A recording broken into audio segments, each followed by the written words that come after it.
हे गाई जय जगन्नाथ मो मिनी ब्लॉग को आपण मानक स्वागत। तो आसला छतु पाଳ छतु आउ एटा फुल तो एटा आसला आसीथिला जोटा कि मोढ़ा छतु तो यहाँ मुझे भाजी देला परे आसीथिला चूना माछ तो चूना माछ को तेंतुली पानी देकी बनईदेली।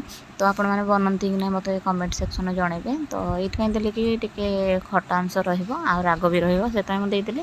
गोटे चूना माछ भजा हो गला आउपटे देखते भजा हो सारा पर छतु भजा कर देइथिली आ मु आसीगली खाइबापी आ देखते बढ़िया से होता। तो ये भात हाड़ी नहीं पड़ा आसले मुझे खाईनेली खाईनेला पुणी कम लगी।